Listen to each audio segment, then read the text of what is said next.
my friend. Hello, everyone. Hi, Denis. How are you? So far, so good. It's Wednesday. It's crazy Wednesday because next week, what are you gonna have, Frank? What's happening next week? Yeah, the Remind everyone. DSS, the Distributed SQL Summit, our online Yeah, virtual conference around Yugabyte, but distributed SQL in general and distributed system and databases. yeah. Let's talk about it a bit later. But that's the right answer because folks, we are getting ready. Everyone is pretty packed at Yugabyte. We just want to showcase you what's coming, what's new in the database, and want to address as many fruitful and useful topics as possible. That's why everyone is getting ready. How was Are your there last people week? I in the know that. chat? Yeah, sorry, I was just asking if there are people in the chat, if they can say hello, where they are from, and be sure that they can watch us on YouTube, on LinkedIn, on Twitter, and Twitch. Exactly.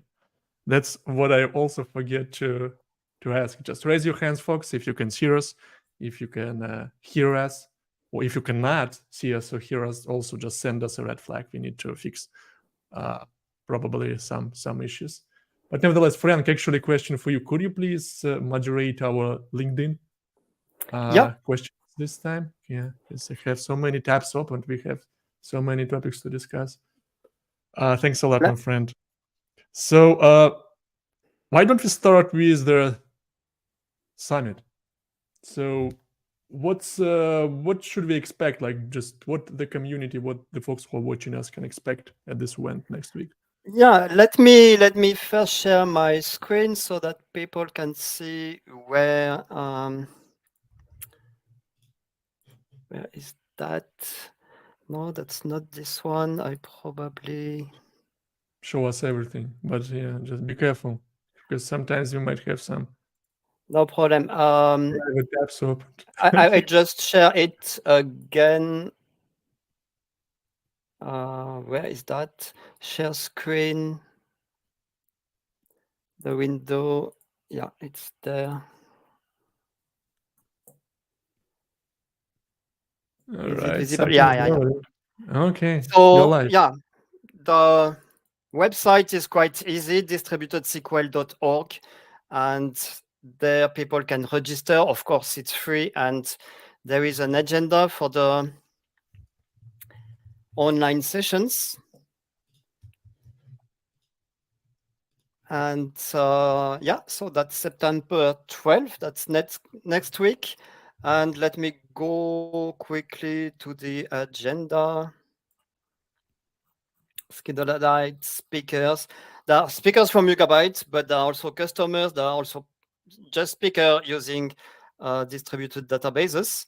The keynote is probably a very interesting one because the keynote is from the CTO, Kartik, and the topic will introduce many new features that we have bring to Yugabyte, features that kind of improve how Postgres works to go further, to be more scalable.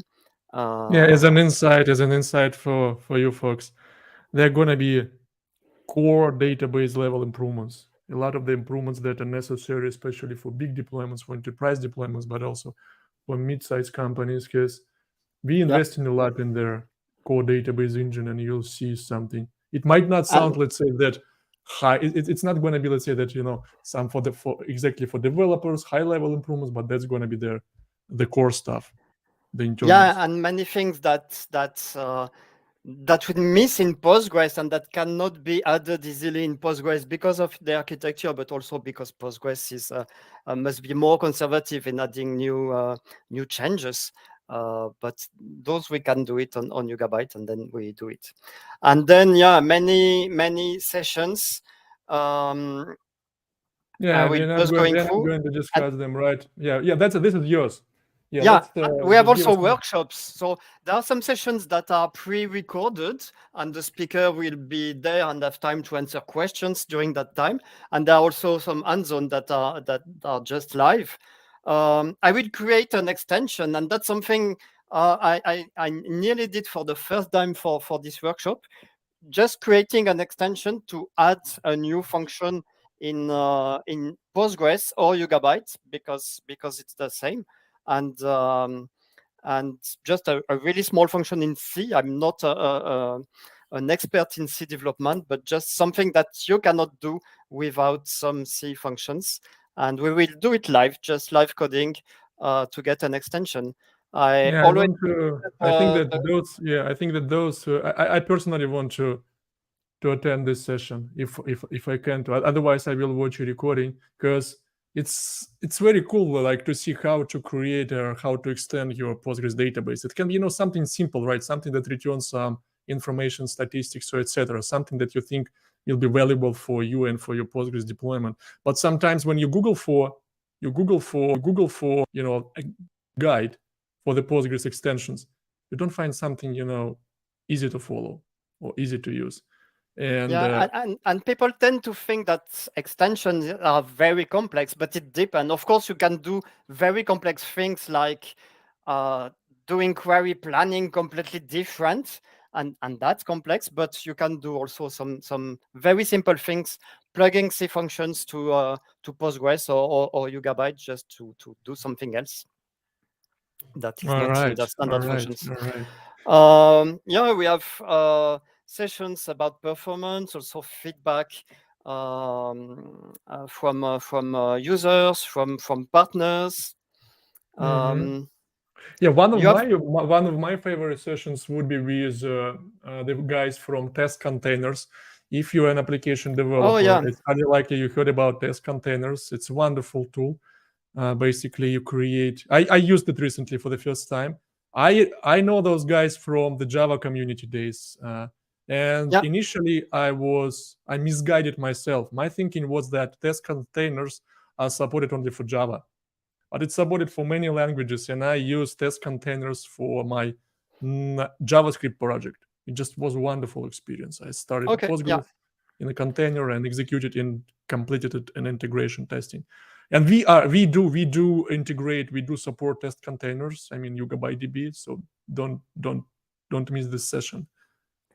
Yeah, and also I before we supported Test Container, it was asked for by a lot of people in the community. Just anyone that builds applications or tool, it's really easy to test it with Test Containers. And also there is a good gauge, for instance, how a technology or framework is popular. And a couple of weeks ago, I was at the Spring One and VMware Explore in Las Vegas, and there is a huge exhibition area. And the guys from the Test Containers team from Atomic Jar, they had a small booth, but that booth was so crowded. It's like they didn't have any time, probably no any break, just to take a rest, etc. People were coming and people were questioning them. So, folks, if you hear about Test Containers for the first time and you're an application developer, you have to at least today Google for Test Containers, see like what it's capable of, and then also just join the session to see how to use it together with YugabyteDB. Yeah, and Oleg is really nice. I don't know how to pronounce his name, but yeah, he's Oleg. Nice. He's Oleg. I have also another session in addition to the workshop where I will explain a bit more about the internals, what happens when you read and write in Yugabyte, because we have also some kind of optimization. People are often asking if we can have the same performance as NoSQL databases. Actually, we can disable some ACID properties to, for example, fast ingest data, and this will explain how we do it. I explained the first level, and we have a session from a colleague explaining what is behind that at a lower level. So if you follow the two sessions, they are just one after the other. You really understand how a read and write goes through the different layers of Yugabyte. By the way, the times in the website are in the local time zone of where you are connected by your browser, so then you know exactly when it happens. So exactly. So folks, it's online. It doesn't matter. Like if you can watch us right now, then you also will be able to join the DSS Summit and watch it from your home office or from your favorite place. Let it be a cafe or some resort or like some other building. Doesn't matter. And I was looking just also for the description of your workshop, which I cannot find. yeah, you can just focus Google. I usually create I usually demonstrate and explain how to use YugabyteDB for multi-region, for multi-zone or geo-distributed applications. So my workshop is going to be about this, and also we are planning to have a joint session with the Google Cloud team on showing how to create those multi-AZ and multi-region apps in the Google Cloud platform. It's an extra bonus for you if you use GCP. Just Just wanted to mention that I really like your title. No, that's playing with AWS regions in West and East, and yeah. Exactly.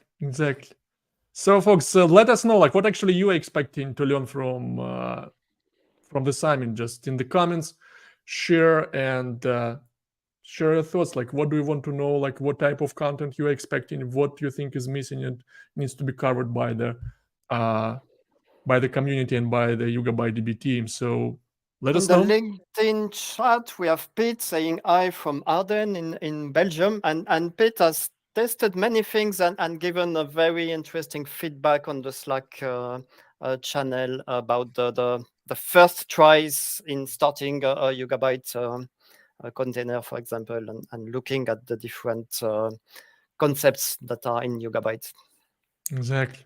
Yeah, that's a very valuable contribution. I usually treat this as what Peter's doing is also he's definitely learning, but also that's the contribution to the community, because it's like fresh eyes, right? Fresh brain, and you're just trying to experiment with the technology, and that helps you just to not only to show like what works good, but also what works best or inefficiently, and that's and fresh eye from people who have real life experience on other databases with critical customers and critical databases, and that's very useful. Yeah. All right. Yeah. So thank you, Pete. And let's move forward. Let's move forward to the next. Just a quick transition. And as long as you are going to do a session about extensions, probably folks you have already heard or have already used this new extension registry for Postgres. So I discovered this, I think, a week ago or a little bit more. The same for me. I discovered this at Postgres conference in Ibiza. Yep. And what I like about this, I like the UI. It looks fresh. It looks modern. It looks easy to use. For me, for instance, I wanted to see what would be the effort to install, let's say, PL Coffee. That's just the JavaScript support for Postgres. And this is all you need to do with pgtrunk. You just type in this command and you get it installed. Before that, you certainly need to install trunk. It's a special crate. It's written in Rust. Once you install it on your machine, you will be able to install an extension this way, because the default installation process, it looks this way. You need to install the toolchain. You need to do this. You need to do that, and probably it will take many more steps to get it ready. With this extension repository, things are getting simpler. Have you actually tried to install anything, Frank? No, I didn't. I just I have that in my to-do list after the Postgres conference, where I have a lot of things to test. But I look at it. What I really like, people were asking if what is the difference with the existing repositories. Here, this is really a repository with the binaries to be able to easily distribute without building the extensions. Many extensions, you have to go to the GitHub project, look at how to build it. Usually you have a configure, a make install, maybe some other things. Here, the idea is that you can really get the package like you get you install RPM from a repository in Linux. Here you can install an extension, because in production you don't want to build and compile, have all compiled tools, make GCC in the production servers. So yeah, the idea is to have the binaries easy to install, but also a repository where there is a bit more useful information for real life usage of extensions. there are extensions that are really cool, but they were made 5 years ago, but by one author, not maintained. And there are other extensions that are maintained, have contributions, have patches when there is a security issue. And you really want this information when you are looking at the extensions, not just say, oh, that's cool, I will use it, without knowing a bit more about it. So that's also the idea. It's really in beta phase, and they are looking for contributors and suggestions also. For example, I would like to see here which extension is available in some other Postgres databases or Postgres compatible databases. For example, which one can be used in AWS RDS, AWS And RDS YugabyteDB, Aurora, right? Yugabyte, of course. Yep.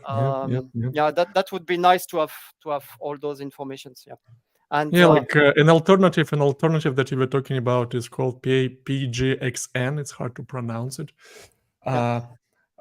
This one exists for a long time. I've never used it also. Someone from the community, from the Postgres community, pointed out me to this extension network. And at least, let's say as a user, I don't want to this one looks simpler to navigate. This one looks simpler to use. I was told it's more that, modern, and also the idea is to have something that is curated. It's good to have a list of all existing extensions, but it's also good to have something where, with a kind of score, where you know that it's something that you can use in production or not. And it's also good when you have competition.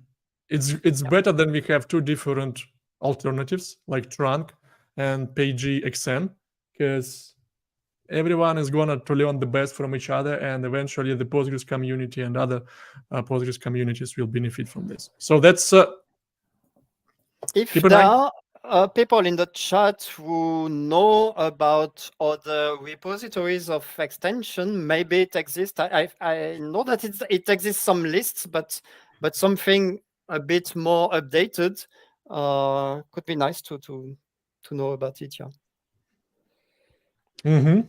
Exactly. But at least right now, a week ago, I learned that there is the trunk, this new extension, the new repository for the extensions. Very nice user experience. And then I learned that there is another one. So hopefully, folks, you also learned something new today, and you will be able to benefit from those repositories. And certainly, don't miss the Franck's talk at DSS Summit when he will be showing you how to build your own extension from scratch. Before we transition to the main topic, folks, as a reminder to you, this time, this live stream is also an opportunity to discuss questions and topics that bother you. We don't need to follow the main agenda precisely. So if you have any question, just type it, write it down, click send button, and we will make our best to answer it. But in the meantime, let's transition to the main topic, which is the PostgreSQL compatibility, what to pay attention to, why it's important, and how much YugabyteDB is compatible with Postgres. So that's the topic. Let's do this. I want to use this article as a table of contents, as an agenda. Let me do this way. So we published this article a few weeks back, and this article basically compares different Postgres-compatible databases to each other, and the framework for the comparison is compatibility levels. Because usually when you have a conversation about Postgres compatible, yes, I'm Postgres compatible, yes, this database is Postgres compatible. Generally speaking, it depends what compatibility you are referring to, because it's not like all or nothing. There are several compatibility levels. For instance, we define 4 compatibility levels, and each database that claims to be Postgres compatible, it supports a specific compatibility level to a certain extent. Rule number 1, actually, there is only one 100% compatible database with Postgres, and that's Postgres. And the other databases, what we did, we just were telling, all right, from the wire protocol compatibility standpoint, these databases have the full compatibility because they're basically built on Postgres, and they inherit the implementation of the wire protocol. When it comes to feature compatibility and runtime compatibility that we will discuss, it's a little bit more complicated because some databases that are built on Postgres, they possess the high or full compatibility, from the feature standpoint, or full compatibility from runtime. But some other databases then don't do this because they need to re-implement some of the features from scratch. And you also need to pay attention to this. Why? Because if you already have some brownfield application, some existing application that is created and works with Postgres, and you want to migrate to a Postgres compatible database, let it be Amazon Aurora, YugabyteDB, or any other, you need to see like how much effort you need to put into this migration. And the effort, to calculate the effort, you can use these compatibility metrics to see like, all right, whether my migration will be straightforward or a little bit more complicated, because not every database possesses high feature compatibility or high runtime compatibility, which is important. Any thoughts from your end, Frank? Why the compatibility? First, a comment from Pete that's asking for the link, which I've put in the chat, and saying that it's published by Yugabyte, so it may be a little biased, and yeah, for sure, we tried to analyze the facts. This is not a marketing article, but always good to look at the different comparisons. The idea of the comparison here is not to say what is better or not. It's more to understand what is the same as Postgres or what can be different, meaning where you have to change something in the application or where you don't. And maybe I can add also something. We are looking at the compatibility from the user point of view, from the developer point of view, not from the DBA point of view. Of course, managing, installing Yugabyte is different from managing or installing Postgres, and managing, installing Aurora, because it's a managed service that is not open source, is again different. So this is really from the point of view of the application users. I'm mentioning that because I hear a lot of DBAs saying Aurora is not Postgres, but I hear also a lot of users just using Aurora thinking they use Postgres because of their point of view. So the best compatibility in there is when the developer just doesn't know that he is using Postgres or Yugabyte, and sees only the difference in the additional features like resilience, and scaling out and all that. Yeah. I mean, like with this article also, I would say that even though it was published on the YugabyteDB website and it's written by me and also Frank, thanks a lot, you were involved in the review process. Our goal was to create something that can be reused by anybody. Like for instance, take a look here, like managed services for Postgres, like Amazon RDS or Google Cloud SQL. They have, like, from this checkmark standpoint, they look more favorable than YugabyteDB. Because we just want to be honest, right? Because they probably possess the full runtime compatibility, because that's basically Amazon RDS is just Postgres as a managed service. It's not fully compatible from the feature standpoint. Why? Because Amazon RDS doesn't support all the extensions that you can get installed if you run Postgres on yourself, right? It might not support those extensions from the security reasons or from some other reasons. That's why we are saying that it's not fully compatible from the feature but it's not from a software point of view. They can install all extensions that would work. It's just that when you run a managed service, you don't want to open extensions. For example, I've seen a question just 1 hour ago about someone asking on I think it was on Twitter, asking how to write files with some from Postgres, and there are some extensions like Aurora FC, but you cannot open OS access on a managed service. That would be really bad for security reasons, because when you have access to the OS, you can do a lot of things that you shouldn't. Yeah, anyway, like folks, you're encouraged to read this article. We are not going to discuss this article in detail. We don't want to discuss all these databases and contrast them. The article does a pretty good summary. If you think that something is misguiding or just basically untrue, you can send us feedback and we will be happy to correct this, because we want this to be a guide that can be used by anybody. And you decide. We will be totally happy if, let's say, by reading this guide, you will understand that at this point of time, probably Google Cloud SQL is more than enough for your deployment. And here you go, just use it. All right. And we also publish to get feedback. People are using many applications built for Postgres and run that on different flavors of them, and if they see an issue. So with open source, that's easy. If there is a compatibility issue with Yugabyte, we just expect to get a Git issue about it. We are not saying that we support all Postgres features, but if we don't, we expect to have a Git issue to solve one day, depending on the roadmap and the priorities. So good to know that there is an issue and also the use case, because knowing the use case helps to give priority on it. Exactly. So let's talk about these compatibility levels, because we define 4.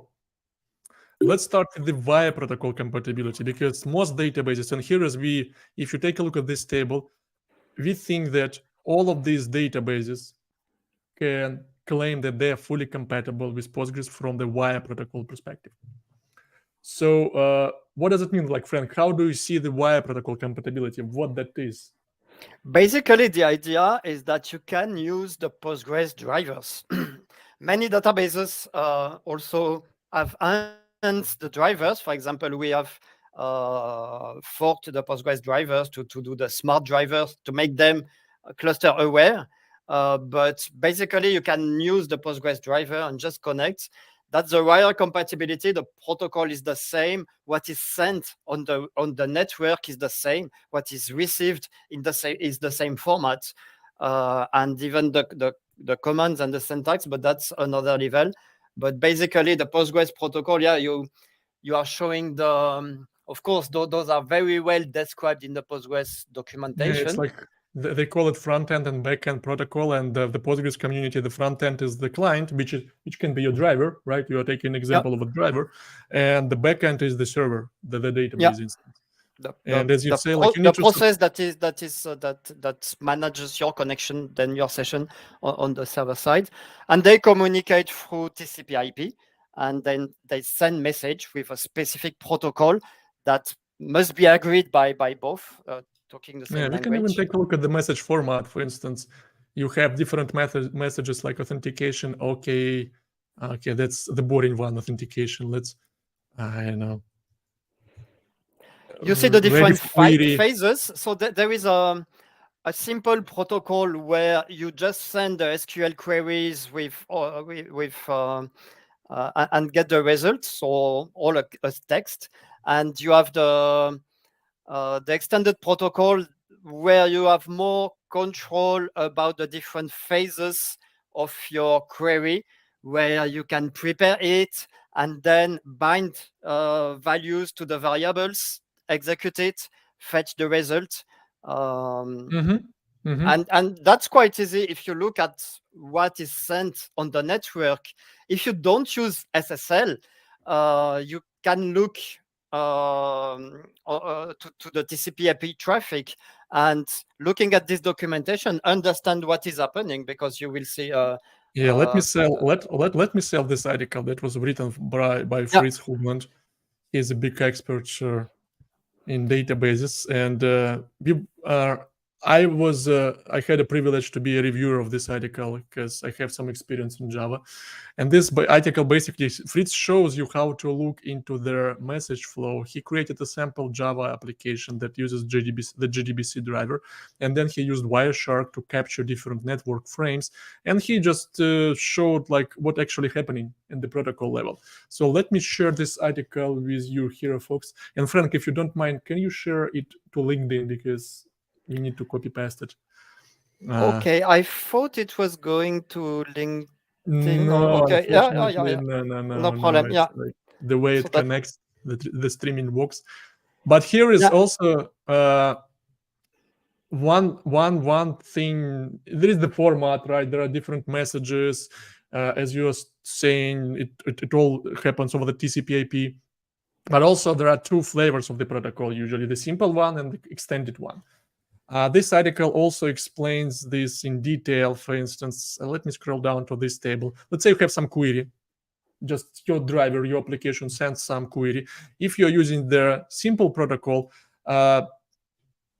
this is the simple protocol. Actually, all these steps will be executed at once. You just send this, your query will be parsed all the time, it will be rewritten all the time, the execution plan will not be cached for your query, and you do this back and forth whenever you use the simple protocol. With the extended protocol, it's basically used by default, at least in the JDBC driver, for the prepared statements, because first you send your query, this query is parsed, and this query a prepared statement is going to be generated on the database end and also on the JDBC end, and then you're going to send the following. The next you're sending the messages, the queries for the bind and the execute phases. And imagine that you have some query like select. It's a prepared statement. You executed it for the first time. It's cached on the backend on the database, and the next time when you send this query, you don't need to parse it. You don't need to do that. You just need to execute the bind and execute phases of the protocol, probably assigning some variables or arguments. So check this out. And these databases, basically, we think that there are several versions, right? The simple protocol was created long before the extended one, and there are various versions. But we think that all of these databases can claim that they are compatible from the protocol standpoint. So what does it mean, right? Let's try to connect. That's, for instance, we all know PostgreSQL, right? Many use PostgreSQL client to connect to the Postgres databases. I have Postgres instance running locally. I always do that. I rarely use the YSQL SH that we have in the container. I usually have the latest PSQL client on my laptop and just use that. Yep, and I connected. Because of the driver, right? I'm using the driver. I easily connect it to the backend to my Postgres instance, and PSQL is the client, and it certainly follows the protocol that we discussed. And I can connect the same way to YugabyteDB instance that runs on my laptop. I just need to tell that that's the port number, and I'm using a different username.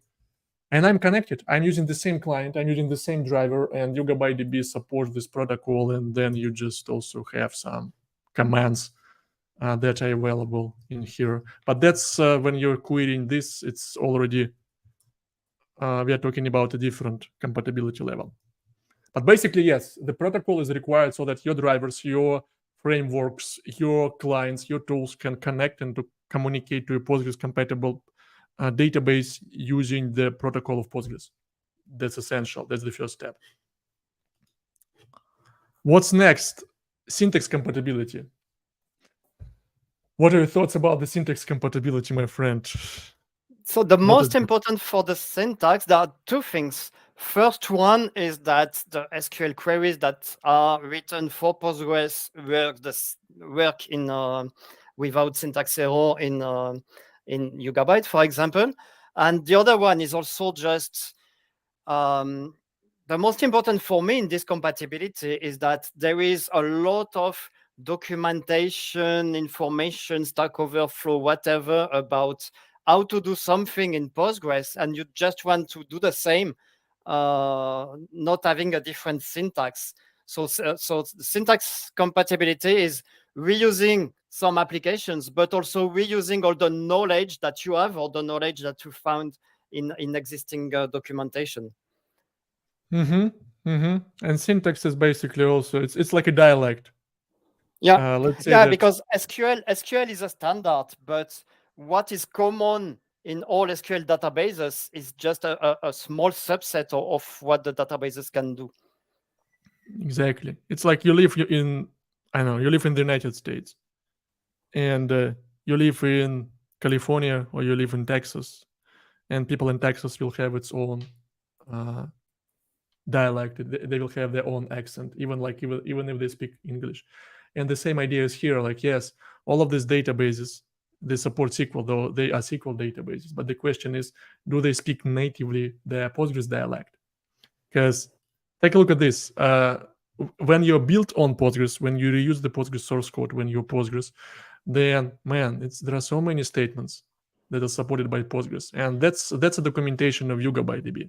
Just I opened these SQL statements, and there is so much to support. You need to take into account all these nuances, right? What's supported, what you can provide as a parameter. Even if you create this simple create table, right? Like create table.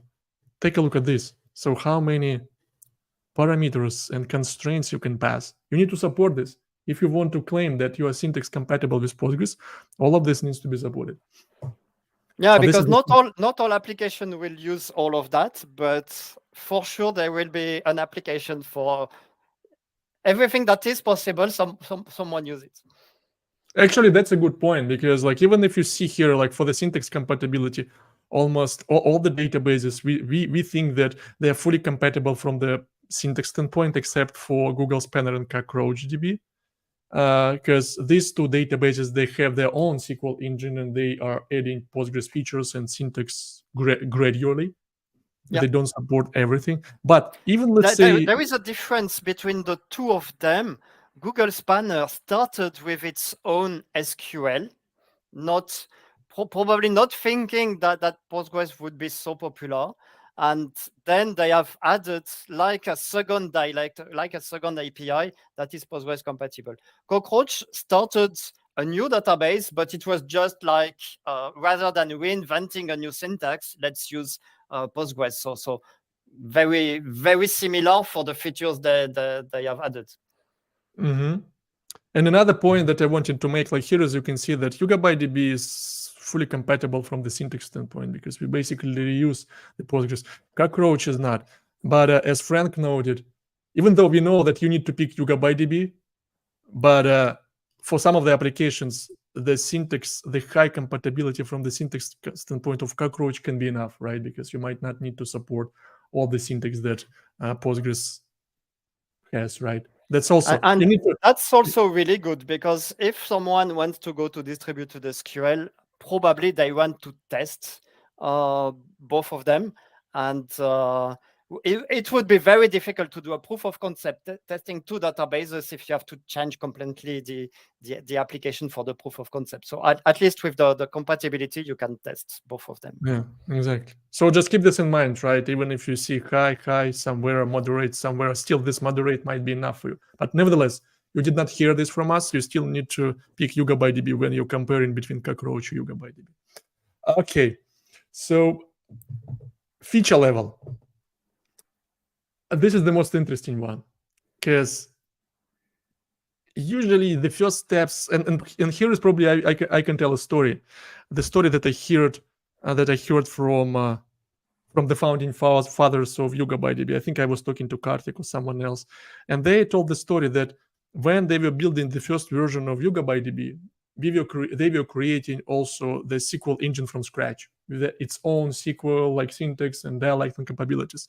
But they also wanted to be compatible with one of the database, and they were selecting between MySQL and PostgreSQL. Eventually, they went forward with PostgreSQL, and then as CockroachDB, they decided to they started adding like one feature after another feature after another feature, but they realized it's going to be an endless story. It's so arduous process, because even when you connect to, let's say, to using PSQL, right? PSQL has this well-known operator, \d. If you want to support this \d, you're gonna support many tables from the system catalog. And actually, the query that is being executed when you execute \d is very big. It's very large, and it's dependent on the Postgres catalog. And they decided, no, you're not gonna do this. If you want to claim and possess high compatibility, high feature compatibility with Postgres, then we need to be Postgres. We need to be built on Postgres. So we don't support all the features. We don't support all of them. We don't support all the extensions, but the biggest majority, right? Like stored procedures, triggers, materialized views. I mean, most of the stuff that you're looking for. I think we do not support listen and identify yet, but not everyone needs it, and we don't see a lot of queries. Yeah, the point, many features that we do not support yet, it is also more to see how people will need to use it in a distributed database. The listen notify is a good example because in a monolithic database, listen notify, okay, you can use it to send messages between sessions. But when you start to distribute your application across multiple regions, do you really want to use the same thing, the database, to send messages between sessions that are in different regions? So probably we will support it to be compatible with some tools that need it, but we still need to have users asking for it and explaining their use case to see how to support it in the right way in a distributed database. Just implementing it without being scalable would make no sense because everything we implement must be scalable. Exactly. But most of the features, like the key features, let it be procedures, views, everything is in our toolbox, which means that most of the applications will not have a lack of what they used in vanilla Postgres if they need to move to YugabyteDB. And actually, during the keynote, we are going to show several demos. We are going to pick one well-known application, and this application is written for Postgres, and we will show you folks how to migrate it easily to YugabyteDB. And that ease of migration happens because YugabyteDB has the high level degree. It's highly compatible from the feature standpoint with Postgres, and also from the runtime. Yeah, we didn't have to change anything in the code for this application. Just taking an application that has been built for Postgres and without changing the code. That's really cool. Yeah. And we will show you like a much simpler application today in a few minutes, just to demonstrate how this feature and runtime compatibility works in practice. But also, yeah, during the keynote, we will show you a well-known application that is open source and it's a well-known service, and you can take the sources. Also, something that I would like to add is that sometimes people are using tools or frameworks where you can choose the dialect. You choose the Oracle or MySQL or Postgres or whatever, and they don't find Yugabyte in it just because they should just use Postgres. That's also something. For example, if you use Hibernate, you just use the Postgres dialect. You don't need a Yugabyte dialect that will just generate exactly the same SQL. Exactly. Sometimes if you have a YugabyteDB specific dialect, it also means that a tool or framework supports our driver that can load balance requests, etc. But if you don't use this, then you are good to go with a PostgreSQL standard driver, and you can use the Postgres dialect. So as an example, actually, here is my, how can I make it bigger? I'm not sure I can. But let's say this is Data Grip. This is a tool from IntelliJ, from JetBrains. And here is I have my Postgres connection, right? How I connect it. I'm connecting using, I don't know, Postgres driver. Yeah, like JDBC Postgres. I'm connecting to it. And when I connect it, let me execute any request. I know I have some table products from products. Limit 10. It works, the JDBC driver. So here is DataGrip actually recognizes YugabyteDB as a standalone database with its own driver. But for this connection, I use JDBC of Postgres, deliberately. I just ask, let's say, connect to this Postgres instance. It recognizes, probably it reads some metadata, and they even suggest you just use YugabyteDB driver. We have a native integration with DataGrip, but nevertheless, I connected using the JDBC driver of Postgres. And I'm using just Postgres. And I can, let's say, copy and paste this request. I have, I think, the same table in YugabyteDB, and I can run the same query against YugabyteDB. So it's all simple. Runtime compatibility. Let's quickly, briefly mention the runtime compatibility because it's probably the most important one, and then I will show a demo with a real application. Because what's your stake on the runtime compatibility? What does it imply? for me, it's also the most important one because it's the less tested one. If you are not compatible with the protocol, you will know it immediately. You just cannot connect. If you are not compatible with the syntax, you will probably see the problem very early. If everything works until you go into production and with many users accessing the same data set, there, if you don't have the same behavior, you will have a problem because you have that in production. Runtime, by definition, the runtime compatibility, you see that you have a problem only at runtime. And usually we prefer to see that before. And CI/CD tested some things, but it's rare that CI/CD tested concurrent access race conditions. So this is the one where you want really to rely on the database, that the database has been tested to provide exactly the same behavior, because your test may not cover everything. Yeah, the runtime, I also, when I discuss the runtime compatibility, I'm saying that if a database has the high compatibility from the runtime standpoint, it needs to behave and look like Postgres for the ecosystem of drivers and clients and applications. Let's say that you have some application or you have this tool data grip, you connect to YugabyteDB, and this tool needs to recognize and treat YugabyteDB as Postgres. Because what's essential? You need to support the same error codes as Postgres. You need to support isolation level and transactional semantics of Postgres. You need to support Postgres system catalog, because without that, many tools and many frameworks will not work. Because the views with the same colon, you can add more colon for your stuff, but at least having the same. Yeah, let's take this example, for instance. This is my connection to Postgres, and I'm typing this select from PG, and here I have so many tables and functions and views and other database objects that belong to the Postgres catalog. For instance, let's take this one from PG tables, and here you will find different. This is the catalog that is used by Hasura graphical engine. We have the Postgres catalog. This is what we have. If you are running the same query but against the YugabyteDB connection from PG, you have the same. You have the same Postgres catalog. You have the same views. You have the same tables. And that allows, and this is important for the runtime compatibility, because when your tool, your driver, will connect to YugabyteDB using Postgres, initially they will be using that via protocol to establish connection and send messages. But then they will be relying on this Postgres catalog for different features. They will be relying on the Postgres execution semantics.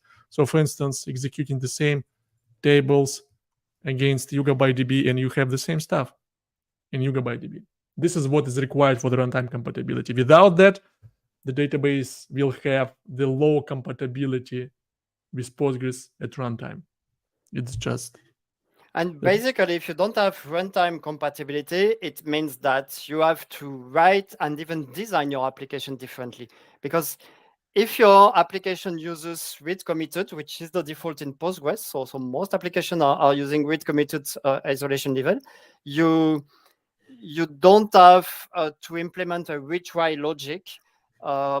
You have to think about some locking, like select for update, but you don't have to implement that. If you move to a database that supports only serializable, you will not have this need for select for update, but you will get serialization errors, and you have to retry, because you don't want the end user to receive an error like serializable, just retry. You have to do that in the application. Yeah, that's exactly the runtime compatibility. And here we have a question from Ashwar. Here can we show wise of status like low, very low, few, very few, some, medium, etc. I mean, it's like it will go deep in the woods, because when you start using, we just wanted to use, let's say, some at least 4 different criteria: full, high, moderate, or low. If you start using low, very low, few, very few, then it's getting very quantitative. And percentages, the problem with percentages, they don't have the right of the feature. If you use percentages, for example, if you, I don't know, we can imagine doing a diff on the syntax documentation and giving a percentage, but that's not very meaningful. The percentage that can be meaningful must be the percentage of the features that are used by the applications. Yeah, if you if you want to, because it's technically it's possible, I think, to come up with some quantitative framework to assess Postgres compatibility, but this framework doesn't exist because you need to assess all the compatibility from the wire standpoint, syntax. Then you need to make sure that all the features are supported, right? Like all those possible combinations are supported and they lead to an expected result. And also you need to somehow, when you're doing this framework, what should you do with extensions? Should you include those extensions, and what extensions should you include in that quantitative framework? It's also a challenging question.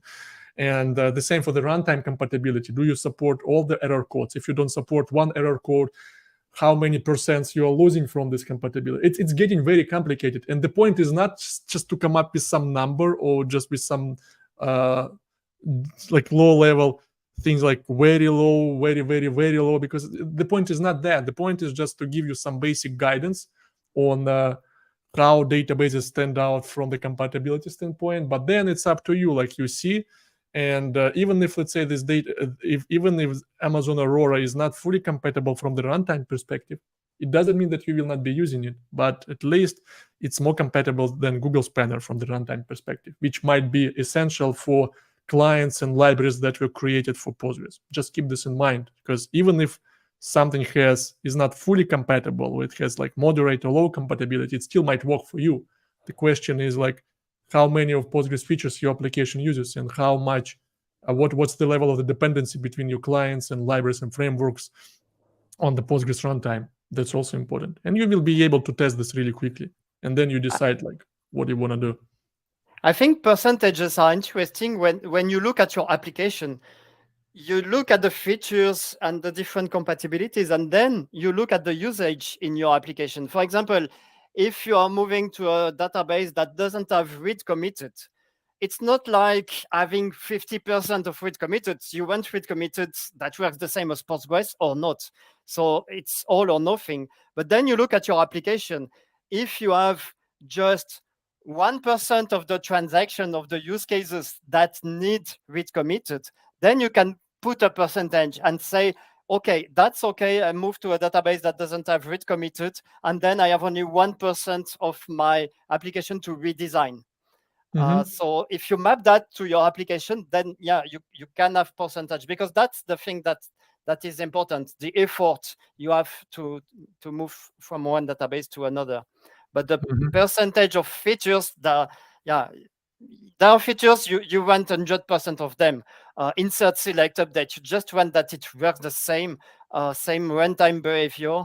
Other features that different. We have also a comment from Pete about PLPG SQL. That's also a good one. If your application is not using stored procedures at all, then you don't really care about this compatibility. If your application uses it a lot, then you want full compatibility, and there you bring the percentage.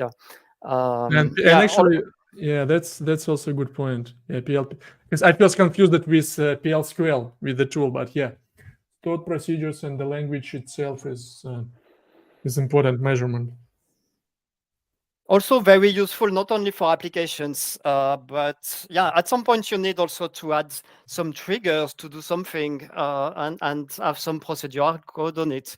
And having this, I think that stored procedures, triggers, PLPG SQL is not the thing that you want to use for all your application in a modern application, but it's something where you want that it is there.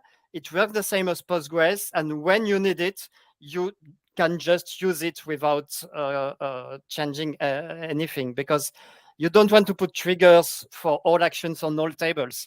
But if you have a table where you have a business requirement that requires some kind of special auditing, for example, or adding some default values on in a new column. Then there you want to use a trigger and stored procedures, and you want to do that quickly. And then having all the Postgres features are very useful then. Okay. And before we close this stream, because we have a few minutes left, let's, as a dessert, show the last demo that basically shows why the feature and the high compatibility from the feature runtime standpoint is available. Let's do this. I have this sample application, and this application was created by the Hasura team. It's like an e-commerce app. The UI is not so nice, but they use Postgres as a database. They use Hasura GraphQL engine, and it's like basically GraphQL. You create queries in GraphQL, and those queries are translated to SQL and executed over Postgres. You have your front end written in Next.js, JavaScript. You have back end also written in Node.js, and like you can use Stripe, you can use Min.io for as a storage for your pictures of the product catalog. But that's a basic e-commerce application. Think about some small version of Amazon where you can buy a lot of the stuff online. So by default, as I said, it works with Postgres.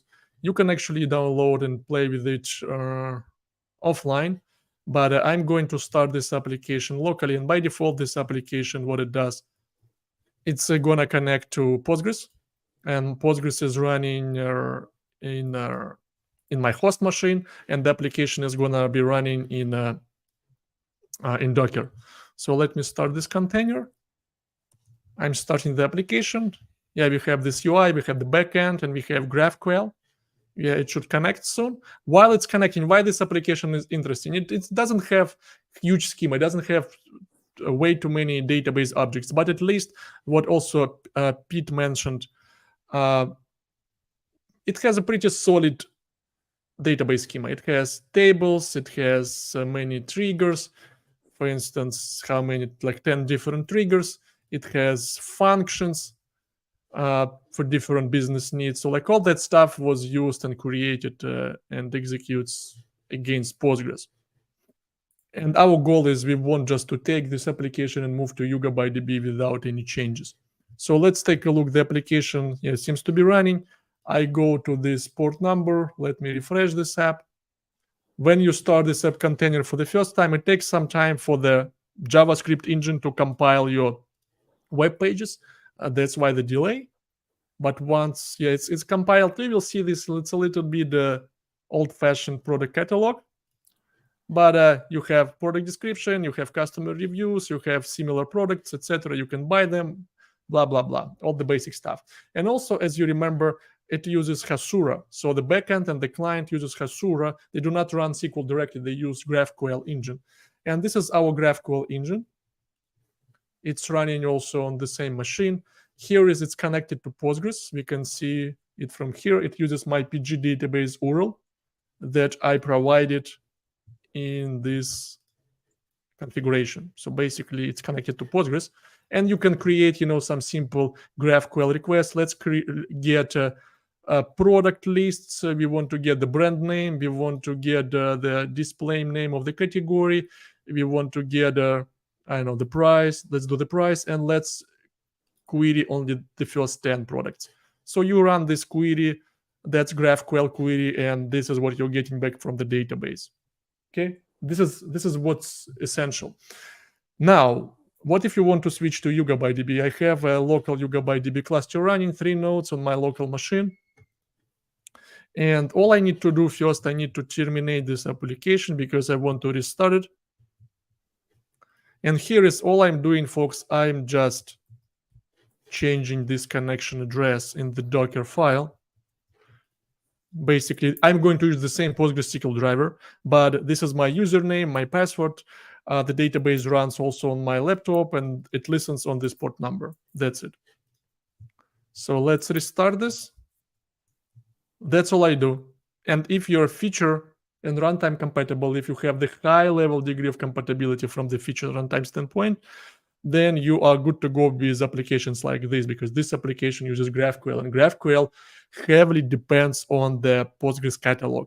It depends on runtime because it uses Postgres internals to decide how to store, how to query. All right, so looks like, the GraphQL engine connected successfully to my YugabyteDB cluster. So now if I refresh this app, it also will take time first to build the bundle, because when you're querying for the first time, your JavaScript is going to compile. And here, as you can see, that it queries some stuff, pretty like decent queries. Yeah, it's ready. We can take a look at this. What's that? Towel. You have ratings. You have this. You can add this to the product catalog. So the application running just with one configuration change. And what's about GraphQL engine? Let's refresh this. Let's just remove this for now. First, let me go to the data. So now it's connected to YugabyteDB. So we are using the same PG database URL, and that was changed in the configuration of the application. And if you want to query the same product, let's do the product, brand, category, display name, and limit. Let's do 20. And this is what you're getting from YugabyteDB. So GraphQL engine works on YugabyteDB because GraphQL engine also treats YugabyteDB as Postgres. And this happens because YugabyteDB has the high compatibility from the feature and runtime perspective. So, and I guess that GraphQL is reading a lot of catalog views to understand the schema. Yeah, it's so here is, yeah, it doesn't track anything, but if you go into details, it also uses some extensions. When you start, it uses probably PG Crypto extension that also needs to be available, things like that. Yeah, so that's a quick demo. This is why Postgres compatibility feature and runtime compatibility is important. Yeah, and we have a comment from Pete about the compatibility, and that's a really good point. One test could be run the Postgres regression tools, and with a link to the documentation that explains the Postgres regression tools. That's something we run. Just if you run the Postgres regression tests on Yugabyte, you will have a lot of false positive. Because just an example I've run into, there are some tests that expect the row to come in the same order as they were inserted without an order by, which for a SQL statement is not correct. If you want an order, you need to add an order by. But the Postgres regression tests, because they are built for a specific storage engine, they do not add this order by. If you run that on Yugabyte with hash sharding, you will get rows in a different order, and those are false positive. We have the same behavior because if you do not add an order by, you do not expect a specific order. So if you run the Postgres regression test, one possibility is to run them on a collocated database in Yugabyte, where the tables are not sharded, and then the rows will come in the same order as expected. But that's just a little point. Just mentioning that it's not as easy as running all Postgres regression tests, but that's a point we do also to check Postgres compatibility. Yeah. But eventually, yes, you need to, and you should. And I think that our engineering team already uses something. I'm not sure whether they use these tests. But yeah, we have those tests, and we have additional tests for our features. We have many tests running probably all the nights on the nightly builds. We have also the Jepsen test, which also validates the isolation level and the behavior of transactions. So yeah. All right. Any other questions, folks, before we close the stream? But as a summary, right? First one, DSS Summit is coming next week on Tuesday. Bookmark and join. Second, we discussed the trunk, the new Postgres extension repository. Google for it. It's very interesting. And second, we discussed Postgres compatibility levels, wire protocol, syntax, feature, and runtime. And hopefully right now you have a much better understanding why this is important. And especially if you already have experience in Postgres and you have some applications that were originally created for Postgres. So that should be a very useful guide for you. There is one more question from Pete. Let me just copy paste it and show it. Where do I show it? Yeah, is there some statement of direction that Yugabyte will regularly refresh its Postgres top and stay compatible? Yes, there is. The goal is to follow the versions of Postgres. For the moment, we are in the progress of moving to Postgres 15 compatibility. But here also, we want to do it also with a framework where you can enable the features. The thing is that we want to be compatible with the new features of Postgres, but we want also to do that with rolling upgrades available and with compatibility and all that. So it takes a bit of time for the first big step to do, but the goal is to have a framework that will follow the versions. So I don't think we have a date yet for the Postgres 15 compatibility. And maybe it will be 16 because Postgres 16 will be there, I think, next month. But then we will regularly merge with the latest versions of Postgres. Yeah, but yeah, general statement of direction is you always will hear some updates from us, especially at big events such as DSS Summit, where we would like, just to come with a bulk of different improvements related to Postgres compatibility, related to the performance parity, because apart from the Postgres compatibility, it's sometimes you certainly want your application to connect and work on top of YugabyteDB as it used to on Postgres, but you also want it to perform, let's say, similarly, right, to Postgres. That's also what you can hear from us. So overall, during the summit, because we cannot discuss all the details, we're moving more and more towards the Postgres, because usually when we meet someone, when we discuss, we present YugabyteDB as distributed Postgres. So our connection to Postgres is just very close, and most of the work that we are doing, it's related to the Postgres compatibility, Postgres performance parity, and other aspects. And the keynote for the DSS next week on Tuesday will give a lot of ideas about what is coming in the next version of Yugabyte. Exactly. All right, my friends, we are already over the time. Well, yeah, we stayed 10 minutes more than expected, but hopefully you enjoyed this conversation, and thanks for joining us. And look forward to seeing you in 2 weeks, where we will be discussing the results of the summit. And also, by the way, use the Slack channel to share with us your ideas on what should be the next topic for their community open hours, because we have time.